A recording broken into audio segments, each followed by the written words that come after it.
rentrer un petit peu plus dans la caractérisation de l'eau, comment on peut voir quelle est une bonne eau.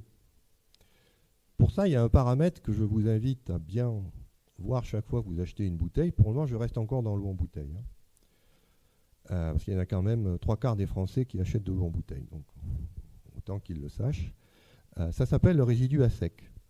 C'est-à-dire que sur toutes les bouteilles, c'est obligatoire. Vous avez c'est ce que le petit ellipse rouge que j'ai mis. Vous cherchez cette mention. Minéralisation totale, entre parenthèses, résidu à sec. Ça, c'est le chiffre important. Parce qu'une eau, normalement, elle n'est pas faite, comme je vais vous l'expliquer bientôt, pour vous amener des ions. Elle est faite pour vous nettoyer. Et donc, pour se nettoyer, on ne va pas prendre une eau qui est chargée de beaucoup d'ions. On va prendre une eau qui est la plus propre possible. Et c'est grâce à cette résistivité, ou si vous préférez cette concentration, je vous ai mis les équivalents ici, ppm, milligramme litre ou microsiemens par mètre, tout ça c'est des unités par centimètre, pardon. Tout ça c'est des unités qui sont un petit peu difficiles à comprendre. Mais bon, ce qu'il faut savoir, c'est que on peut comme ça savoir si l'eau contient beaucoup de minéraux ou pas. Grosso modo, vous voyez, ça c'est l'étiquette de Monroucou.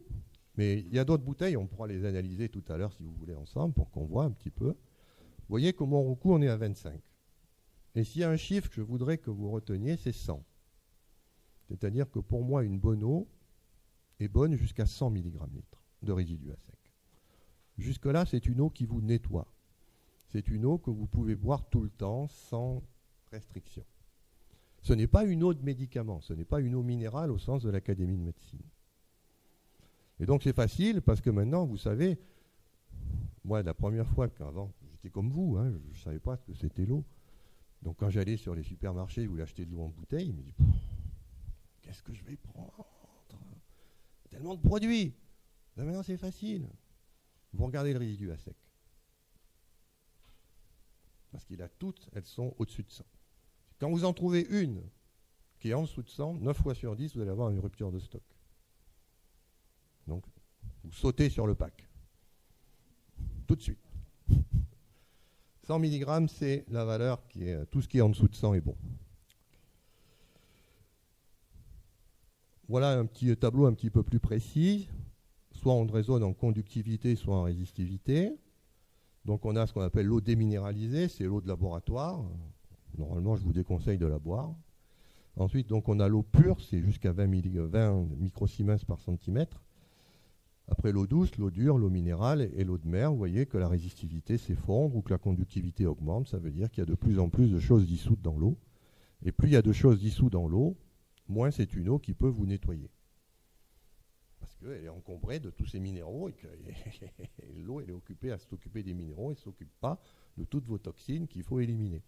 Parce que si on boit de l'eau, je vous rappelle, c'est pour éliminer ces toxines qu'on produit en permanence. Et donc, mieux vaut boire une eau qui est peu minéralisée. Alors, je vous ai mis les principales espèces, on les retrouve, ce sont celles qu'on a évidemment trouvées, mais ce que je voudrais vous faire comprendre ici, par les diapositives qui vont suivre, c'est que ces espèces-là, elles sont là. Pourquoi? Parce que c'est d'une eau qui vient de la nature. Mais vous n'allez pas les assimiler. Ne croyez pas à la publicité qui vous dit « Ah, j'ai ma bouteille de Contrex, alors je vais pouvoir avoir ma source de calcium. » Non.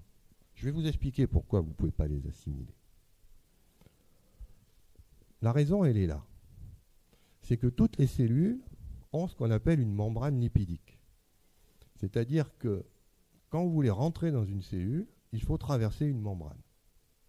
Et cette membrane, elle est de type huile. C'est-à-dire, c'est comme si vous aviez une couche d'huile. Et les ions, ils ne sont pas solubles dans l'huile. Ce qui fait que si vous les buvez dans votre estomac, qu'est-ce qu'ils vont faire? Ils vont rester sagement de l'autre côté. Et ensuite, qui c'est qui va les traiter? L'organe qui est chargé de traiter les ions et l'eau, c'est le rein. Et là, vous allez faire fonctionner votre rein. Bon, ça peut être bien de faire fonctionner son rein. Mais vous n'allez pas absorber les minéraux dont vous avez besoin. À cause de cette barrière huileuse qui empêche la pénétration. Et c'est pour ça qu'il y a des acides aminés dans le corps. Parce que font les acides aminés? Ce sont des acides, ils ont une fonction carboxylique qui va d'un côté se lier à l'ion. Et ensuite, ils ont une partie hydrophobe. en général un cycle benzénique, et cette partie hydrophobe va pouvoir faire traverser la membrane à l'ion. Ça s'appelle la chélation. C'est tout le secret de ce qu'on appelle la micronutrition. C'est l'art de prendre les ions, mais en mettant en plus ce qu'il faut pour qu'ils traversent la barrière intestinale et pour qu'ils aillent à vos cellules. Parce que sinon, ils ne traversent pas. Et alors vous dites, mais pourtant je me bourre de calcium, je me bourre de fer, de magnésium. Non. Parce que ça part par l'urine. Vous ne l'absorbez pas. Pour l'absorber,